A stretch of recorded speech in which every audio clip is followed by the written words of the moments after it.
այնտեղ Վենետիկի թագավորին սովորեցնում է երկաթից ոսկի ստանալու արվեստը։ Ալքիմիկոս։ Ես հույս ունեմ, անկեղծ ասած, որ կգտնենք հատկապես բժշկագիտական ձեռագրերը, որովհետև կարծում եմ, որ շատ լուրջ ինֆորմացիա կլինի այնտեղ, տարբեր բաղադրատոմսեր, տարբեր հիվանդությունների բուժման եւ նաեւ մի քիչ էլ միստիկ Անանյա Շիրակացին մի քանի անվամբ է ներկայացել Շիրակացի, Շիրակունի, Անեցի նույնիսկ նա 7-րդ դարի գիտնական է, փիլիսոփա, մանկավարժ, ով ստեղծեց գիտական այնպիսի ժառանգություն, որը իրենից հետո դեռ երկար տարիներ սնեց հայ գիտական միտքը։ Իր աշխատություններում նա անդրադառնում է մաթեմատիկային, տիեզերագիտությանը, տոմարագիտությանը, օդերևութաբանությանը, աշխարհագրությանը, չափերին, կշիռներին, անգամ երաշտագիտությանն ու բժշկագիտությանը։ Մանկությանս տարիներին երկար եմ անցկացրել այդ տարածքում։ Շիրակացու ծննդավայրում, հենց որտեղ նրա ոտքն էր կոխել, եւ այն երկինքն եմ տեսել, որ նա ինքն էր ուսումնասիրել։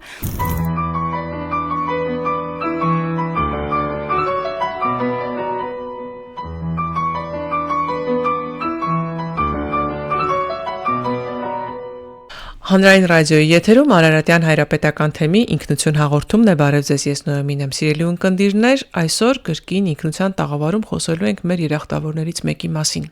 Նրան դեռ չենք անդրադարձել, ինքնության տաղավարում նրա մասին գրեթե չենք խոսել, բայց քանի որ նրա արածը այն մեծ վաստակը, որ նա թողել է այս հարյուրավոր դարերի ընթացքում հասել է մեզ, շատ կարևոր են մեզ համար, նրան չանդրադառնալ չէինք կարող։ Այսօր տաղավարում խոսելու ենք Անանյա Շիրակացու մասին։ Եվ այս մասին զրուցելու եմ Լիլիթ Նազարյանի հետ, գրող հրապարակախոս, ով երկար տարիներ ուսումնասիրել է նրան, նրա ժառանգությունը կարդացել հենց բնագրով, անգամ գրաբարով, նրա մասին գրքի հեղինակն է նաև։ Փորձելու ենք հասկանալ մեզ մի քիչ ծանոթ Անանյա Շիրակացին, այլ ինչ թաքուն եւ գաղտնի կողմեր ունի, որոնք հանրությանը քիչ են հայտնի։ Բարև ձեզ, Լիլիթ։ Բարև ձեզ, սիրելի Նոյամի։ Շնորհակալություն, որ վերջապես կարողացաք ժամանակ գտնել եւ հանդիպենք, որովհետեւ վաղուց էինք պլանավորում Շիրակացուն անդրադառնալ։ Ես էլ եմ շնորհակալ հյուրընկալելու համար։ Լիլիթ ջան, ես հանդիպել եմ նաև Շիրակունի տարբերակը, երջանկայի շտակ Գրիգոր Բրուցյանը նրան ոչ թե Շիրակացի, այլ Շիրակունի էր ասում։ Այդ անունների տարբերությունից սկսենք, հետո կենսագրությանն ասենք Շիրակացու։ Իրապես Անանյա Շիրակացին մի քանի անվամբ է ներկայացել Շիրակացի, Շիրակունի, Անեցի նույնիսկ, բայց ամենից տարածվածը Շիրակացի տարբերակն է եւ հեղինակներից մեծամասնության մոտ մենք հանդիպում ենք հենց այդ տարբերակը Անանյա Շիրակացի, այո։ Եվ ով է Անանյա Շիրակացին, որ դարի գործիչ է, ինչով է հայտնի եւ ինչ մեծ հսկայական ժառանգություն է թողել, իհարկե 30 րոպեները քիչ են, բայց սկսենք։ Այո, իհարկե, շատ քիչ են, քանի որ Անանյա Շիրակացին այնպիսի մեծություն է, որ նրա ժառանգությունը այդքան կարճ ժամանակում հնարավոր չէ ներկայացնել եւ առհասարակ նրա անձը, նա կերպարը որպես գիտնական, մտածող եւ մանկավարժ, բայց փորձենք հնարավորինս այսպես սեղմ ներկայացնել նրան։ Նա 7-րդ դարի գիտնական է, փիլիսոփա, մանկավարժ, ով ստեղծեց գիտական այնպիսի ժառանգություն, որը իրենից հետո դեռ երկար տարիներ սնեց հայ գիտական միտքը։ Շիրակացին առանձնանում է հիմնականում հայ մատենագիրներից նրանով, որ նրա գործունեությունը շատ բազմավոլորտ է։ Իր աշխատություններում նա անդրադառնում է մաթեմատիկային, տիեզերագիտությանը, տոմարագիտությանը, օդերևութաբանությանը, աշխարհագրությանը, չափերին, կշիռներին, անգամ երաշտագիտությանն ու բժշկագիտությանը։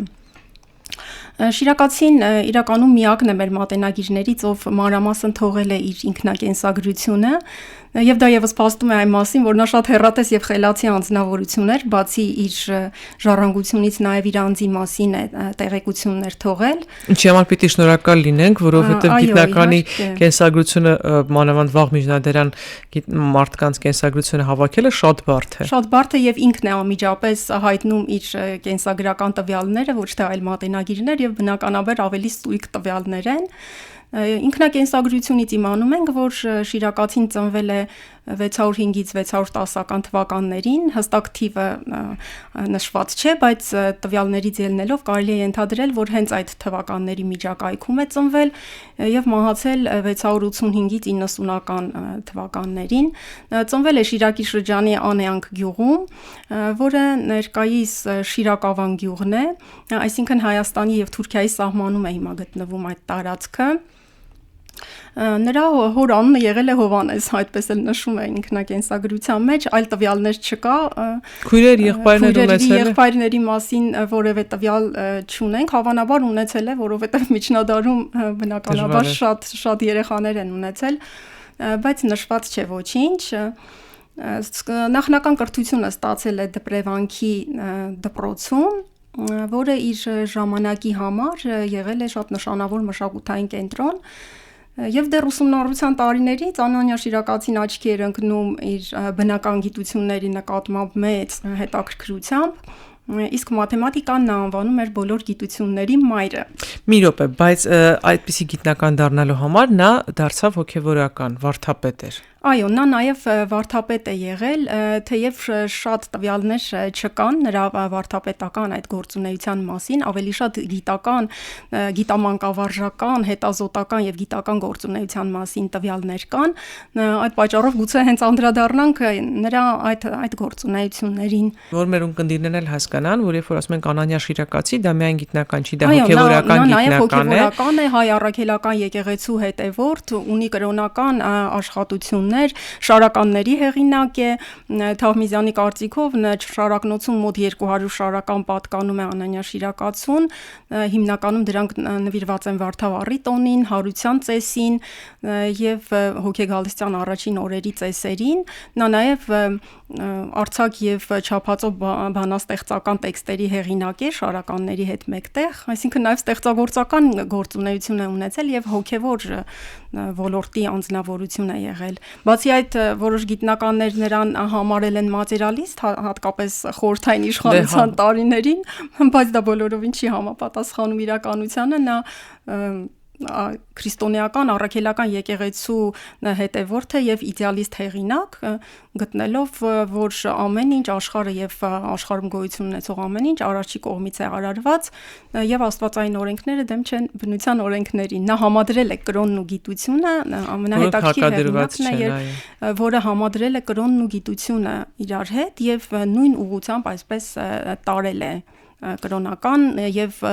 գիտական այդ գաղափարները։ Ինչի եմ այս հարցը տալի եւ ինչի ուզեցի շեշտենք, որ նա հոգեվորական է, որովհետեւ 20-րդ դարի այդ մատերիալիստական քարոզի արդյունքում մարդկանց մոտ տպավորություն է, որ եթե հոգեվորական ես դառնում, ապա դառնում ես կաղապարված, նեղ մտքով, բայց իրականում մենք տեսնում ենք, որ դեռ 7-րդ դարում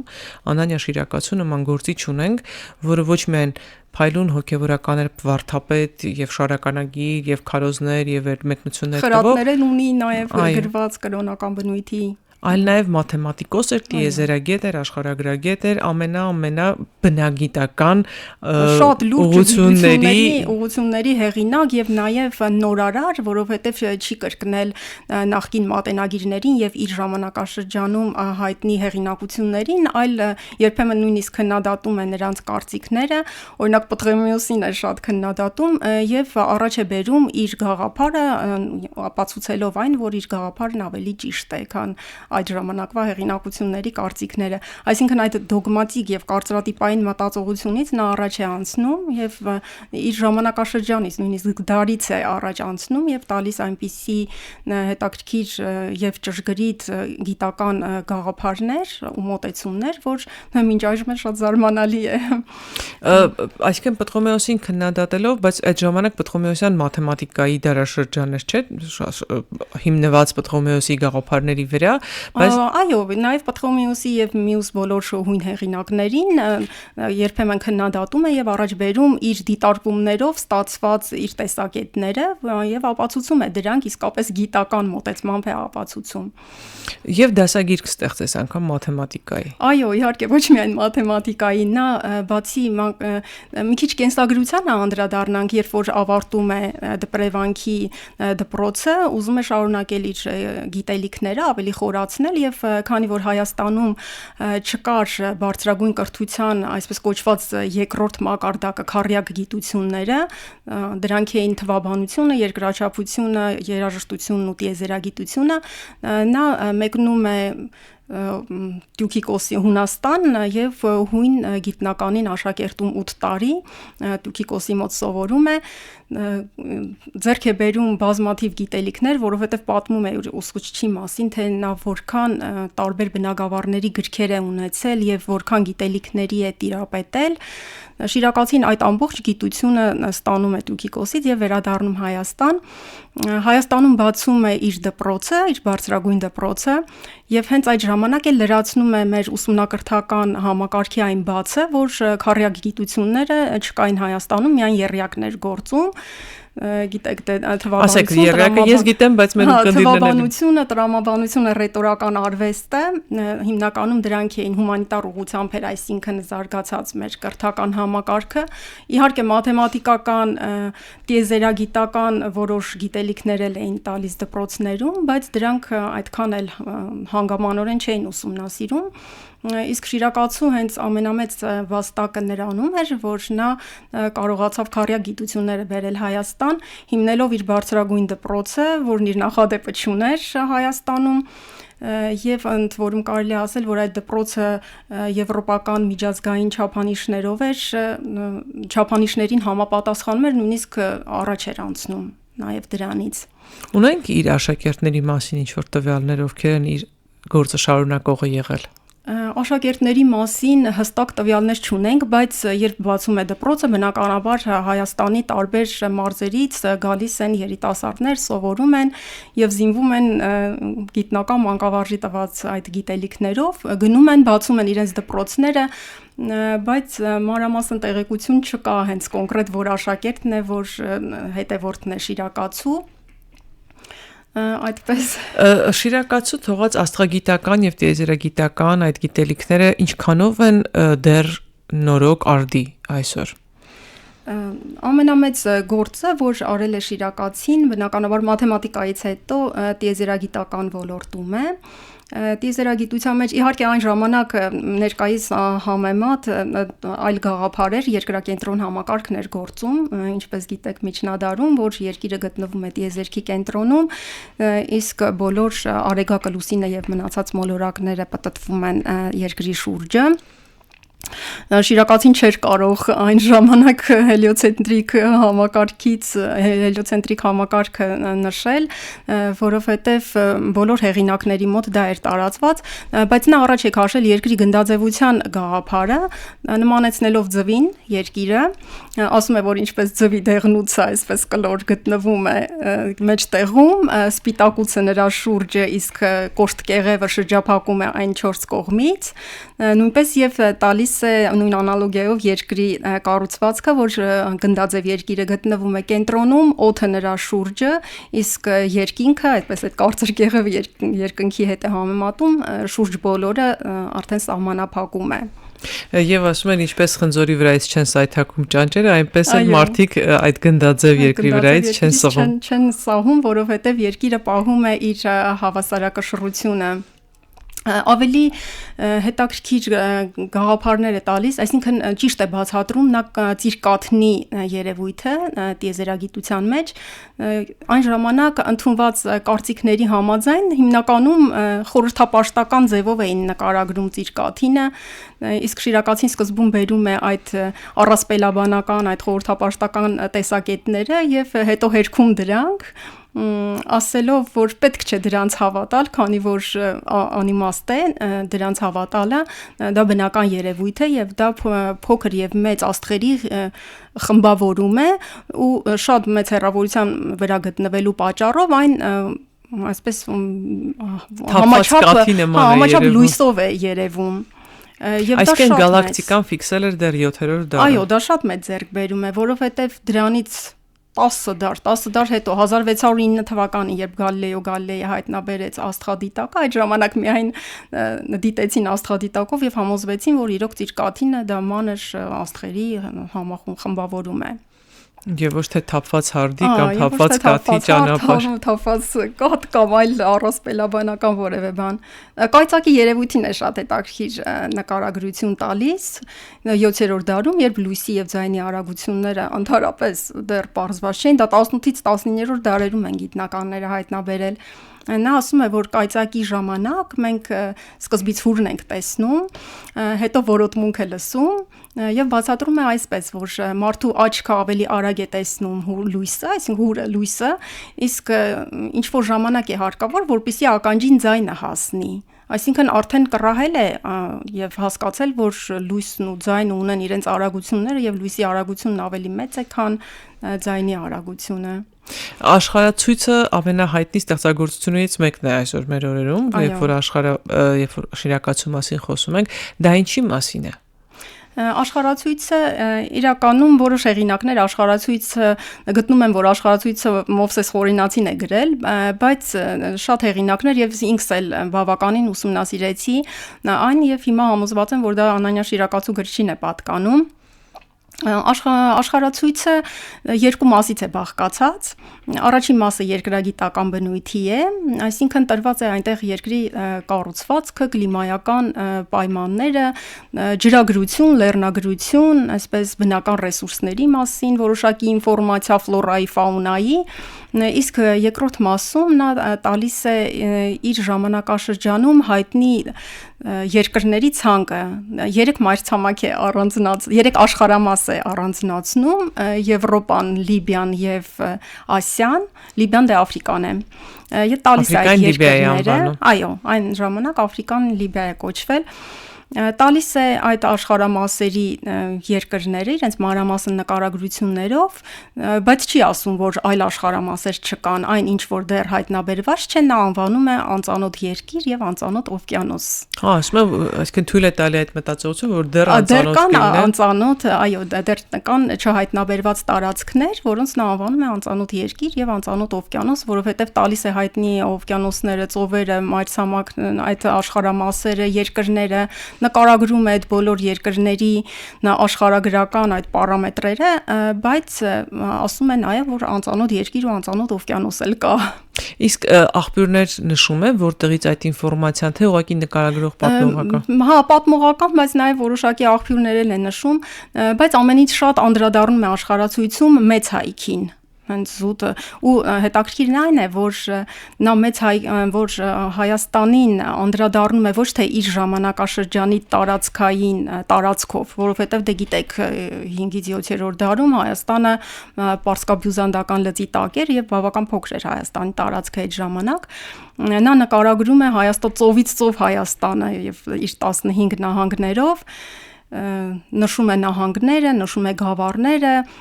այդ նահանգներում առկա բնական ռեսուրսները, տվյալներ է տալիս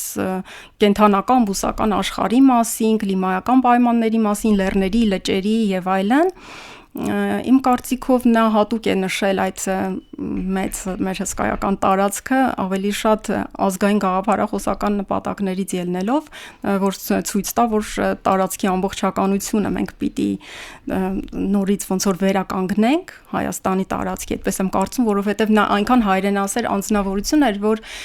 անգամ իր մաթեմատիկական խնդիրներում բերում է շատ այսպես հայրենասիրական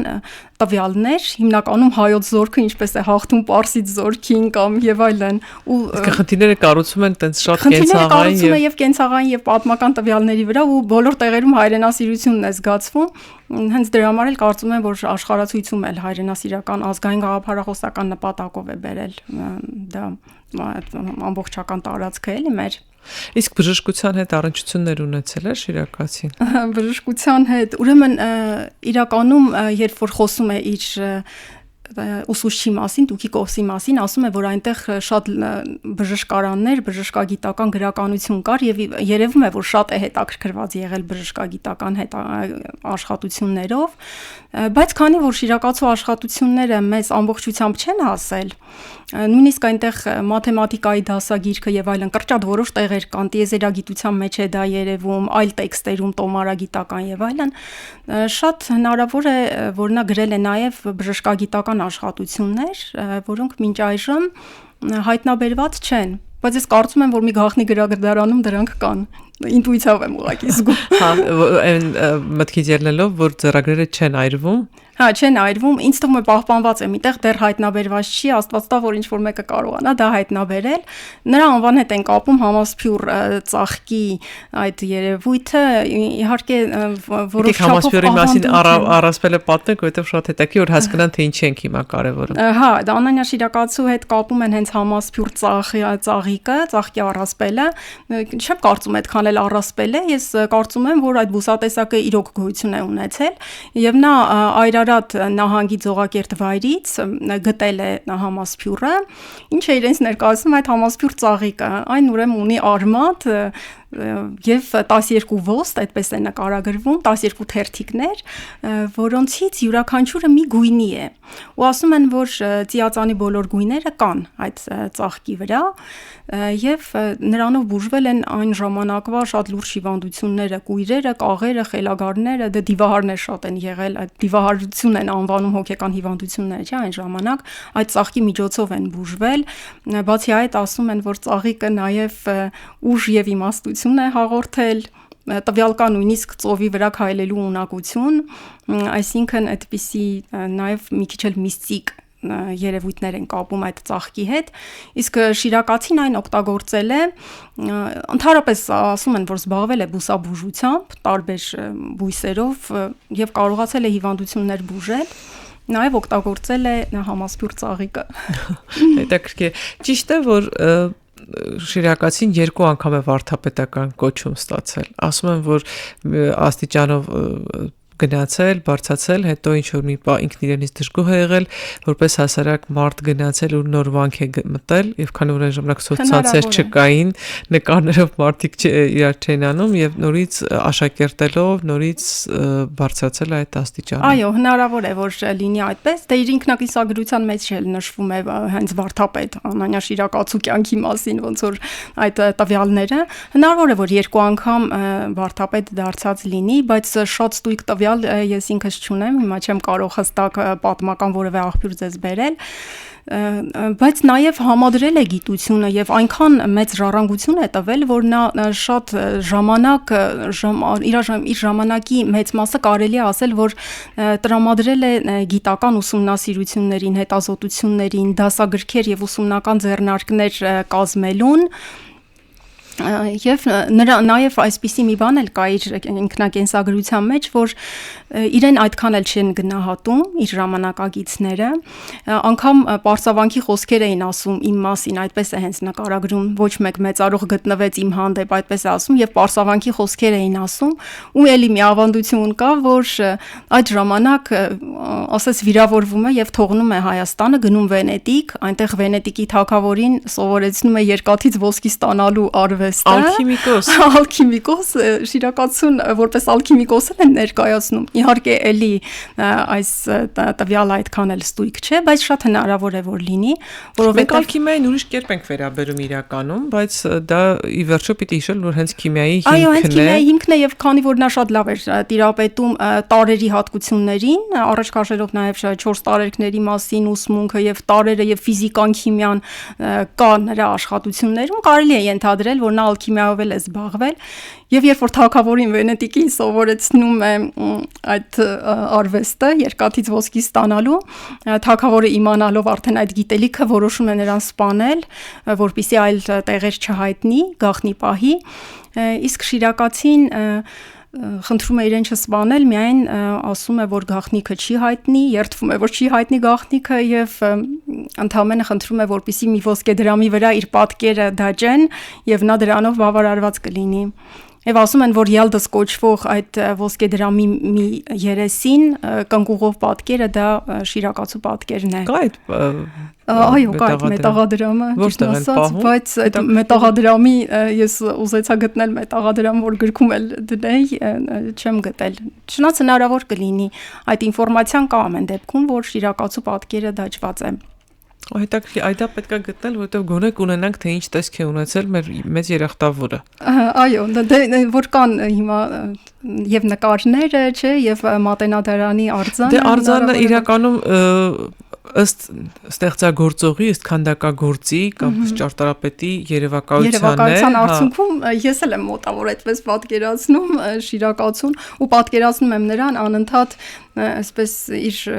ձեռքին այդ տվյալները երկնքին է նայում, ուսումնասիրություններ է կատարում, որովհետև հիմնականում անզեն աչքով է կատարել բոլոր ուսումնասիրությունները բնականաբար, այն ժամանակ չկային աստղադիտակներ, չկային սարքավորումներ ժամանակակից չափման այլ սարքեր, եւ նա այդ ամենը արել է անզեն աչքով, արել է որոշակի միավորներ հաշվի առնելով, օրինակ ստվերի երկարություն, ասենք մարմնի մասերի, որոշակի մասերի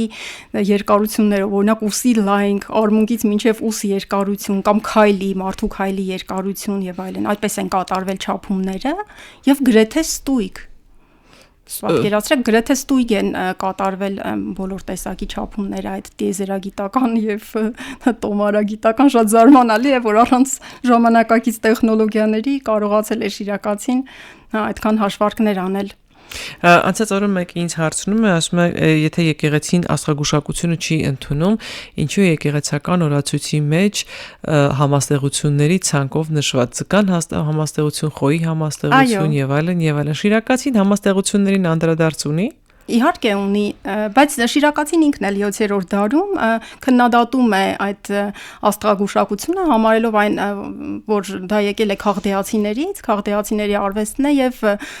տարբեր այսպես ապացուցողական տեսակետներ է հայտնում, որ չի կարող մարդու ծննդյան ժամանակ այս աստղի կամ այն մոլորակի դիրքից ելնելով որոշվել, թե տվյալ մարդը ինչ բնավորություն, ինչ խառնվածք կունենա, այդպես լավ քննադատում է։ Բայց տոմարական հաշվարկներն առանց այդ համաստեղությունների ճանաչման չէին կարող լինել, չէ՞։ Այո, իհարկե, բերում է նաև այդ համաստեղությունները, նա իր տիեզերագիտության մեջ նաև բերում է այդ 12 համաստեղությունները եւ նրանց հետ էին կապում չէ մոլորակները, կապում էին նաև մետաղները դրանց հետ, այդ ամբողջ ինֆորմացիան շիրակացին ունի, իհարկե վերցրել է հույն մյուս հեղինակներից, բայց դա էլ է ներկայացնում։ Ընդհանրապես, գիտեք ինչ է ասում, երբ որ ներկայացնում է ինչ որ մի գիտական տեսակետ, նա սկզբում բերում է արդեն արկա տեսակետները, նույնիսկ սխալներն էլ է բերում եւ ասում, որ պետք է նաեւ իմանալ սխալների մասին, իհարկե ոչ շատ մանրամասն, բայց հասկանալ, որ այս ինֆորմացիան սխալ է, իսկ սա ճիշտ է։ Այսինքն լրիվ գիտական մտածողությամբ է անդրադառնում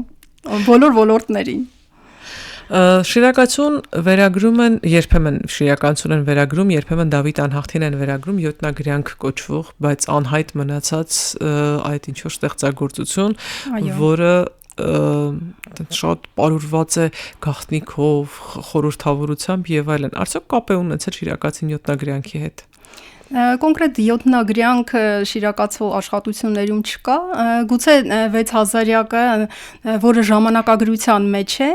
նկարագրում, այսինքն առարչությունից սկսած նկարագրում է մինչև դեիր թվականը, մինչև 685 թվականը այդ պատմական տվյալներն է բերում, բայց առարչությունից սկսած դե հաշվի առնում Աստվածաշնչի այն փաստը, որ Աստված աշխարհը ստեղծել է 6 օրում, չէ, եւ յուրաքանչյուր օրը 1000 տարի է, այդպես ըստ 1000 տարիների բերում է այդ պատմական ինֆորմացիան եւ 6000 տարին դա իրենից ներկայացնում է ինչ-որ խորհրդապաշտական նաեւ թիվ, որ գտնում են նաև, որ 6 անգամ պիտի այդ 6000-յակը կրկնվի, այսինքն 36000 պիտի լինի մարդկության գոյության ամբողջ պատմությունը եւ գուցե նրանից հետո փոխվի քաղաքակրթությունը։ Շիրակացին կոնկրետ նման շատ ստույգ աշխատություններ չունի, բայց երևի վերցրել է մյուսներից։ Իսկ այդ 6000 աղյուսակների մեջ տրված է, թե ասենք ամեն մի 1000 տարվա ընթացքում ինչ է տեղի ունեցել, ինչ է պատում դրանց մեջ։ Չէ, այդքան ստույգ աղբյուրներ չկան, ժամանակագրությունը ընդհանրապես բավականին փոքր տեքստ է, կամ գուցե էլի ինչ որ մեզ հասել է որոշակի ընդմիջումներով, դրա համար շատ տվյալներ չունենք այդ մասին։ 6000-յակ նա կոչում է նաև իր մաթեմատիկական դասագրքում բաժանման գործողությունը։ Մաթեմատիկական դասագիրքը իրոք շատ մեծ արժեք ներկայացնող գործ է մաթեմատիկայի պատմության տեսանկյունից, նա տալիս է գործողությունները գումարման, համման, բազմապատկման, հետո բաժանման, այդ բաժանման աղյուսակը 6000-յակ է կոչում, այնտեղ 6000-ներով տալիս է ինչ-որ բաժանման տարբեր աղյուսակներ, որոնք հետո օգտագործել է տոմարագիտական իր հաշվարկներում։ Հետո տալիս է նաև խնդիրներ, 24 խնդիրներ իրենց պատասխաններով եւ խրախճական խնդիրներ, այն որ ասում է այդ պատմական տվյալները ընդգրկել է խնդիրների մեջ, հիմնականում դա այդ 24 խնդիրների եւ խրախճականներ, իսկ խրախճականները գիտեք ինչ են, դրանք զվարճալի խնդիրներ են ու դրանց մասին ասում է, որ երբ որ կերուխումի ժամանակ հավաքվեք ու ուզենաք մի հետաքրքիր ծիծաղելի բան ասել, այդ խնդիրը առաջարկեք ու եթե ասում է դիմացինը խելացի է, նա կպատասխանի այդ խնդրի պատասխանը կտա, իսկ եթե չէ, նրա գիտության վրա կծիծաղեք, այդպիսի մի Հիմա էլ կան չէ խնդիրներ, որոնք այնքան գիտելիքի հետ չեն կապված, որքան տրամաբանության հետ են։ Տրամաբանության, նաև հումորի, չէ, այդպիսի երև նաև որոշակի հումորով ինչ որ բան է բերում կամ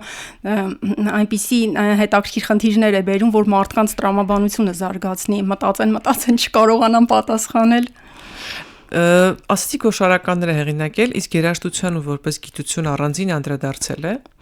Այո, երաժշտագիտությանը անդրադարձել է որպես գիտություն, այն առումով, որ ստեղծել է համամասնությունների տասնակարգյան աղյուսակը, որը ակուստիկայի բնագավառում բավական լուրջ գործ է եւ ժամանակակից երաժշտագիտության մեջ նա օգտագործվում է։ Այդ աղյուսակը դե թվերով է ներկայացրել եւ դրանք հետո արդեն ձայնանիշերով վերականգնված են։ Ինչ է դա նշանակում։ Ճիշտն ասած շատ նեղ երաժշտագիտական ուղղություն է, այդքան մանրամասն չեմ կարող ձեզ բացատրել, բայց ակուստիկայի բնագավառում ինքը բավական լուրջ գործ է։ Եվ քանի որ շիրակացին եւ առհասարակ միջնադարը թվաբանությունը կապում էին երաժշտության հետ, այդ զուտ թվերն ու երաժշտությունը իրոք իրար հետ փոխկապակցված ուղիղ համեմատական ձևով գնում են, շատ հետաքրքիր է։ Ես մեկ-մեկ զարմանում եմ, թե ինչպես են մեր անհատները կարողացել մի ամբողջ համակարգի, մի ամբողջ ինստիտուտի դեր տանել։ Եթե վերցնի մի որևէ ինստիտուտ կամ որևէ երկիր ստեղծի ինստիտուտ եւ միայն ուսումնասիրեն Անանյա Շիրակացու թողած ժառանգությունը եւ ինչ է արել, ինչ է ուսումնասիրել, ինչ հայտնագործություններ արել, տարիներ պետք է կլինեն դա բացահայտելու համար, բայց մարդը արել է իր մարդկային կարճատև կյանքի ընթացքում։ Այն էլ առանց ժամանակակից սարքավորումների, տեխնոլոգիաների, որոնք բնականաբար շատ երկարացրել են ժամանակը, ասենք երկար ժամերով նստել է, ուսումնասիրել է տիեզերքը, ուսումնասիրել է արեգակի լուսնի ընթացքը, մոլորակների աստղերի այդ դիրքերը, մթնոլորտային տեղումներն է ուսումնասիրել, եղանակի փոփոխությունները, այդ կլիմայական, ամբողջը անզեն աչքով ուսումնասիրել է առանց գործիքների եւ կարողացել է ստեղծել գիտական մի այնպիսի հսկայական համակարգ, որ ժամանակակից գիտության համեմատելի է։ Գիտեք, երևի որն է պատճառն եղել, որ Անանյա Շիրակացին մեր շատ մեծերի նման եղել է ոչ թե մասնագետ, ինչ որ մի մասի գիտակ, այլ ամբողջագետ, պատկերացնելով այդ ամբողջը մեկ համակարգի որպես մեծ արարչության արդյունք։ Նա չի առանձնացրել իսկապես ամենամեծ առանձնահատկությունը Շիրակացու այդ բազմավորտությունը, մտածողության այդ բազմաշերտությունն է, եւ նաեւ քննադատական մտածողությունն ու նորարարությունը, որովհետեւ դոգմատիկ չի ֆիքսվել միայն այն գիտելիքի, այն գիտելիքների վրա, որոնք իր ժամանակաշրջանում հայտնի էին, այլ փորձել է ուսումնասիրել, չափել, դիտարկել, տվյալները վերլուծել, իրենը առաջադրել եւ ապացուցել նաեւ իրենը։ Այն ժամանակակից սերունդը Շիրակացուց ամենաշատը դա պիտի սովորի, իր նորարարությունը, չբավարարվի գիտելիքով կամ ժամանակակից տեխնոլոգիաներով, այլ նաեւ իր լուծումները տա, փորձի նորարարություն անել, կրեատիվ ինչ-որ մի բան անել։ Եվ նաև աշխատասիրությունը ես կասեի, շատ կարևոր է շիրակացու աշխատասիրությունը, որովհետև նա քանի որ ոչ թե մակերեսային գիտելիքի կողմնակից էր, այլ խորքային, գտնում էր, որ խորքային գիտելիք ձեռք բերելու համար երկարատև ջանքեր են պետք, աշխատասիրություն է պետք, համառություն է պետք, ժամանակակից սերունդը կարծում եմ դա չունի, թող դա վերցնի։ Դե որովհետև ժամանակակից սերնդին սովորեցնում ենք կարճ ժամկետների մեջ ապրել 30 վայրկյանների մեջ, 30 վայրկյանում ինֆորմացիան փոխանցել, դրանից ավելը սկսել են դժվարությամբ վերծանել, վերլուծել եւ հասկանալ, բայց իրականում Թերևս դա էլ ժամանակավոր կլինի, կգա հաջորդ ժամանակաշրջանը, որտեղ մարդիկ կարիք կունենան ավելի մեծ երկար բովանդակությամբ նյութերի եւ նորից կսկսենք սովորել մեծ նյութեր մարսել։ Եվ մի բան էլ ասացիք ու ես հասկացա, որ խոսակցությունը թռավ, բայց վերադառնանք էլի 4 տարերքների մասին էիք ասում, որ նա տիրապետել է եւ նյութի բովանդակությանը, բաղադրությանը ծանոթ է եղել։ Այո, դե միջնադարում հիմնականում տարածված է եղել 4 տարերքների մասին ուսմունքը եւ գտել են, որ ամբողջ աշխարհը եւ աշխարհին շրջապատող ամեն ինչ ստեղծված է 4 տարերքներից, դրանք են օդը, ջուրը, կրակն ու հողը եւ այդ տարերքների այդ փոխկապակցվածության միջոցով է, որ աշխարհը իր ընթացքի մեջ է, այսինքն ընթանում է, շարունակում է իր ընթացքը, հուրը, օդը, ջուրը եւ հողը այդ տարերքների եւ ինչպես հիմնական հույն հեղինակներից է վերցնում, որ այդ տարերքները միմյանց են փոխանցում իրենց հատկությունները, յուրաքանչյուրը ունի իր հատկությունը, ասենք խոնավությունը, ցրտությունը, տաքությունը եւ այլն, իրար փոխանցելով այդպես ստեղծում են ամեն ինչ, հատկապես բնական բոլոր երևույթները եւ շիրակացին եւս կողմ էր այդ 4 տարերքների ուսմունքին։ Բայց քանի որ նա կարողանում էր երկաթից ոսկի ստանալ, հետեւաբար մոլեկուլյար կառուցվածքներն են ծանոթ։ Այո, շատ հնարավոր է, որ քիմիական կառուցվածքին եւ նաեւ ֆիզիկական որոշակի երևույթներին էլ է տիրապետել, իհարկե մանրամասն կարծես թե չկա նրա աշխատություններում նման բան, որ նա ուսումնասիրած լինի մետաղների հատկությունները եւ այլն, բայց կարծում եմ, որ ուսումնասիրել է եւ աշխատությունների ախր շատերը որոշ մաս մեզ չի հասել եւ մենք չունենք ինֆորմացիա դրա մասին։ Եթե հաշվի առնենք, թե 7-րդ դարում ինչ արշավանքներ սկսվեցին, 8-ում խավար դարեր տենց էլ չհասկացանք ինչ է կատարվել, հետո եւ աշխատությունները ուր են գնացել, որտեղ են կորել, մնացին եւ քանի 100,000 ձեռագրեր այրվեցին եկեղեցիներում կամ ոչ եկեղեցիներում։ Պարզը որ շատ քիչ բան պիտի հասած լինի, բայց ինչպես ասում են, եթե իսկապես ձեռագրերը չեն այրվում, մի օր էլ շիրակացու ձեռագրերը կգտնենք։ Ես հույս ունեմ, անկեղծ ասած, որ կգտնենք հատկապես բժշկագիտական ձեռագրերը, որովհետև կարծում եմ, որ շատ լուրջ ինֆորմացիա կլինի այնտեղ, տարբեր բաղադրատոմսեր, տարբեր հիվանդությունների բուժման եւ նաեւ մի քիչ էլ միստիկ, այսպես բաներ, որովհետև համասփյուրի հետ կապված ավանդույթը արդեն ապացուցում է, որ նա շատ ուժեղ ինտուիցիա է ունեցել եւ կարողացել է գտնել մի բույս, որը ասում են, որ 1000 տարին մեկ է աճում։ Հետաքրքիր այդպիսի մի բան էլ կա համասփյուրի մասին, գուցե բերել է համասփյուրի սերմերը իր ծննդավար եւ աճեցրել է այնտեղ, հնարավոր է նման բան նաեւ եւ գուցե կարողանանք նաեւ Շիրակի հենց այդ հատվածից Շիրակավան այդ գյուղի որտեղ որ նա ապրել է, թեև հիմա Թուրքիայի հետ սահմանամերձ մի լիճ է, այդտեղ մի լիճ կա, կեսը Հայաստանին է, կեսը Թուրքիային է, այդ տարածքին շատ լավ եմ տիրապետում, որովհետև մոր եղբայրս այնտեղ ամառանոց ունի ու հենց Շիրակացու մասին ուսումնասիրությունները եկել են իմ մանկությունից, որովհետև ես մանկությանս տարիներին երկար եմ անցկացրել այդ տարածքում Շիրակացու ծննդավայրում, հենց որտեղ նրա ոտքն էր կողել եւ այն երկինքն եմ տեսել, որ նա ինքն էր ուսումնասիրել։ Իդեպ երկինքը շատ պարզ է, մաքուր այդ տարածքում։ Որտեղ լույսերը քիչ են այնտեղ։ Հա, ավելի լավն է պատկերացրեք երկինքը, ավելի պարզ է, քան բյուրականի երկինքը։ Ես Հայաստանում նման երկինք էլ չեմ տեսել, շատ բոլոր տեղերում եղել եմ եւ ուսումնասիրել եմ, բայց թեև խոսում եմ դա 90-ականների վերջերի մասին, երբ որ սկսել էի ուսումնասիրությունները աստղագիտական դեռ մանկությունից, հենց այդ երկնքին նայելով ինձ մոտ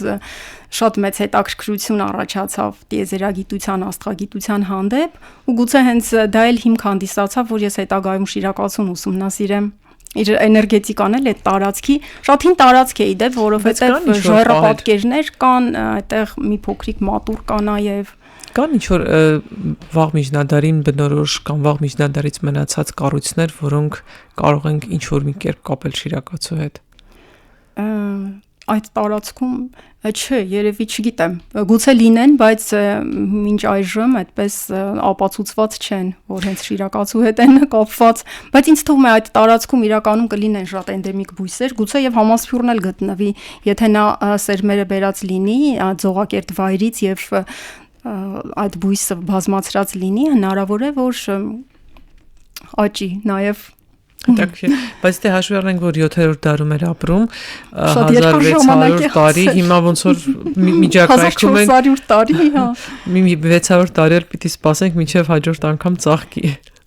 Դե հնարավոր է այդ 1000 տարին մեկ աճելը այդքան էլ ճշմարտությանը չհամապատասխանի ինչ-որ տարբեր հազարամյակում են աճում, չէ, ասենք մի ծաղիկը աճեց 1000 տարում, բայց մի ուրիշ օրինակը կարող է ուրիշ Բայց կարող ենք ճանաչել ծաղիկը, որովհետև ծաղկի մասին նկարագրությունը կա, որ բոլոր թերթիկները տարբեր գույների են եւ այդպիսի ծաղիկ ոնց որ թե հիմա հայտնի չէ դեռ, որ գտած լինեն 12 թերթերով մի ծաղիկ, թեև նրա լատինական անվանումն էլ կա հիմա,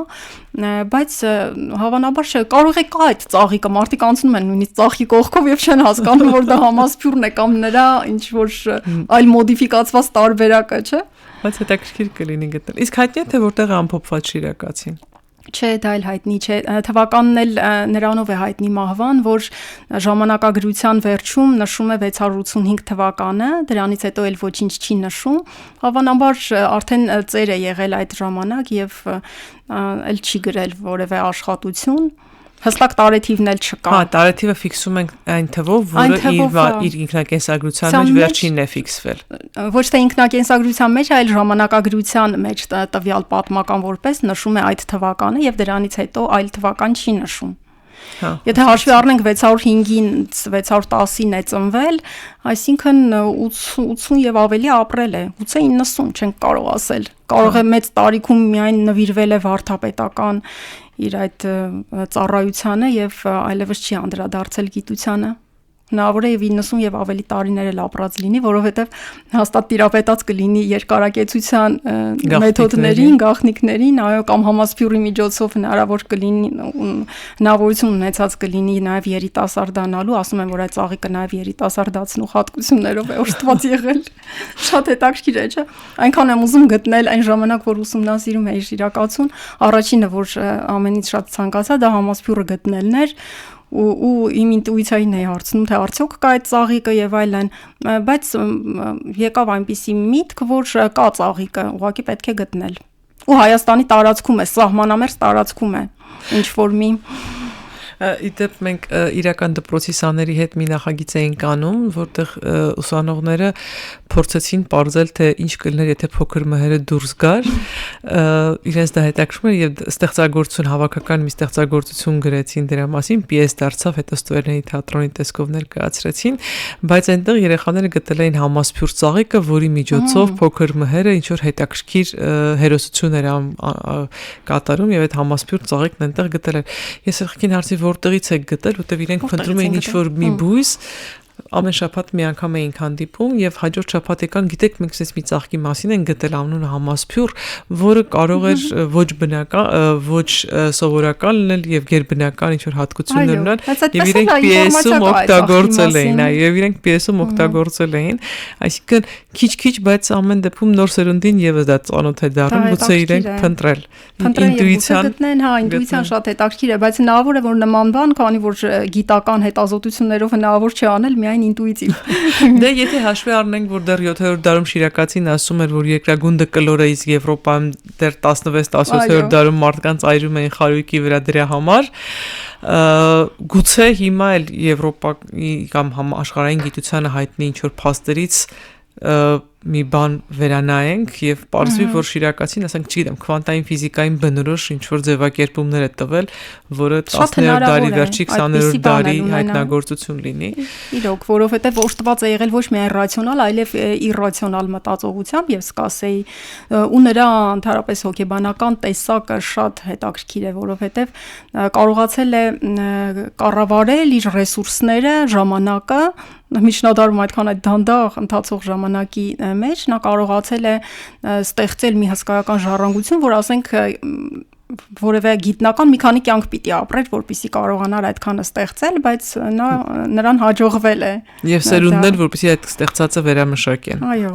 Ես ինքս էլ ուսումնասիրել եմ բավական երկար նրա աշխատությունները եւ հիմա էլ դեռ ուսումնասիրում եմ ու գտնում եմ, որ դեռ շատ ուսումնասիրման նյութ կա, չի սպառվում։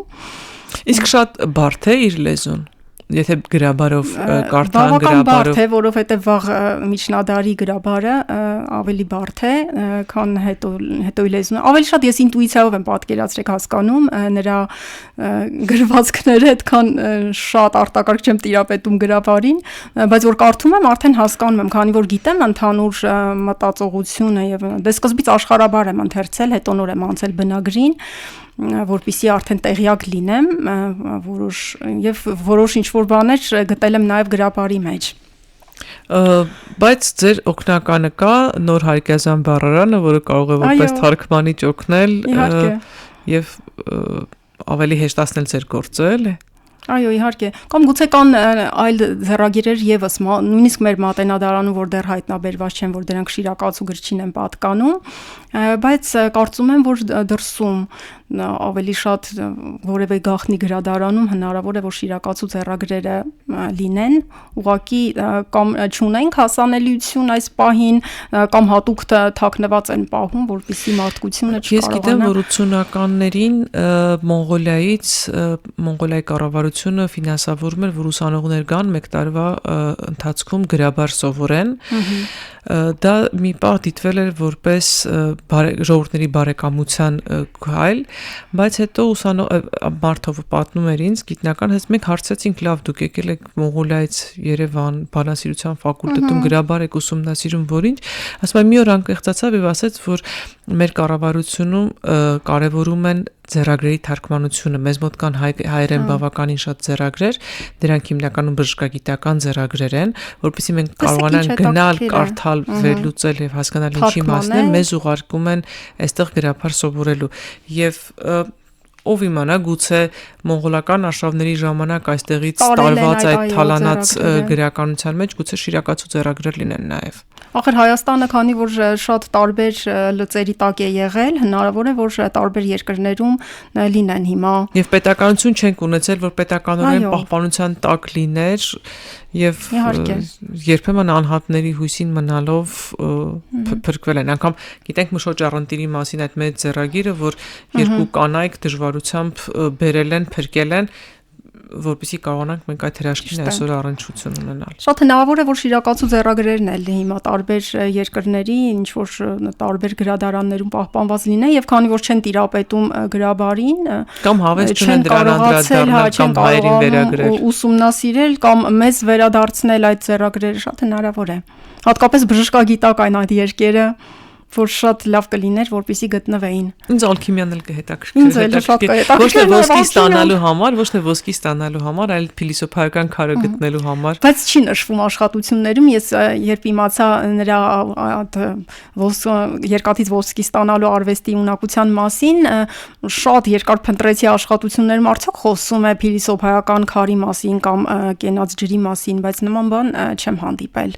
Ուղղակի գուցե դա էլ է այդ եղել ձեռագրերում, բայց կորել է, հիմա մեզ չի հասել։ Բայց պետք է գտնել, լավ, գտնենք համասփյուրը կողքի մեզ բացահայտել մնացած ամեն ինչը։ Շատ հետաքրքիր զրույցի համար շատ շնորհակալություն։ Կա ինչ-որ բան, որ շատ կա իհարկե, բայց շատ կարևոր մի բան, որ Անանյա Շիրակացու մասին կուզեիք ասել։ Դե նաև կուզեի տոմարագիտական աշխատությունների մասին խոսել, այսպես շատ կարճ, գիտեք, որ Անաստաս Կաթողիկոսը հանձնարարել է Անանյա Շիրակացուն կազմել հայոց անշարժ տոմարը, քանի որ այն ժամանակ տոմարը շարժական էր եւ եկեղեցական տոները անընդհատ փոփոխվում էին։ Շիրակացին նկարագրվում է, որ կազմում է մեծ ջանքեր եւ ժամանակ տրամադրելով կազմում է հայոց անշարժ տոմարը եւ ներկայացնում Կաթողիկոսին, սակայն նրա մահվան պատճառով չի հաջողվում դա հաստատել Բայց ուսումնասիրությունները ցույց են տալիս, հատկապես բրությանն է ուսումնասիրել, որ այդ տոմարը ամբողջովին անշարժ չի եղել։ Իրականում անշարժ տոմարը հայոց մեջ բերել է Հովհաննես Սարգսակը 1110 թվականին, երբ որ տարին դրեց Նավասարդի 11-ին եւ 4 տարին մեկ նահանջ տարի սահմանեց, իսկ շիրակացությունը էլի մի փոքր շարժական էր նրա կազմած տոմարը, բայց ունի տոմարագիտական շատ լուրջ աշխատություններ եւս, 532 տարիների օրացույց է կազմել, տարբեր ժողովուրդների եկեղեցական տոներն են նկարագրել, լուսնի 19 աղյուսակներ եւ այլն, տվել է Զատկի ճառը, Ուզում եմ բացատրենք, որ եթե ասում ենք անշարժ տոմար, դա չի նշանակում, որ օրինակ Զատկի օրը պիտի անշարժ մնար ֆիքսվեր մի բանում, այլ նշանակում էր, որ տարեմուտը ավելի շատ տարեմուտի անշարժության մասին է ըստ լուսնի կամ ըստ արեգակի տարբեր հաշվարկների տեղադրվում էր այս կամ այն օրվա համար։ Այո, ավելի շատ տարեմուտի շարժականության մասին է գնում խոսքը, այդ անշարժության մասին է գնում, երբ որ Նավասարդի 11-ին, Երանի հիմա նոր տարին այդպես լիներ օգոստոսի 11-ին, չէ։ Բայց չնայած բրությանն ասում էր, որ տրամաբանական չի եղել օգոստոսի 11-ը որպես տարեմուտ, ասում է, որ հավանաբար դա շարժական օրացույցի մաս է եղել, ասում էր, որ Ալիշանի ձեռքով է օգոստոսի 11-ը ֆիքսվել որպես տարեմուտ, որովհետև Հովհաննես Սարգսակի ձեռագրում գտել է ինչ-որ մի բան, ասում եմ, բայց դա հնարավոր է շարժական օրացույցի օրերից մեկը եղած լինի։ Բայց չէ, Սարգսակն է ավելի շուտ անշարժացրել տոմարը, դա արդեն ապացուցված է, որ տարեմուտի սկիզբը պիտի ծիսական կրոնական որևէ հիմնավորումով լիներ կամ բնագիտական կենցաղի հետ լիներ եւ բրությանն ասում է, որ ամենայն հավանականությամբ Նավասարդը տոնել են հունիսի 14-ին մոտակա օրերին որպես ծորենի հասունացման առաջին բերքի բան։ Իսկ օգոստոսին ասում եմ մի քիչ անհասկանալի պիտի լիներ, որտեղ ոչ աստղագիտական,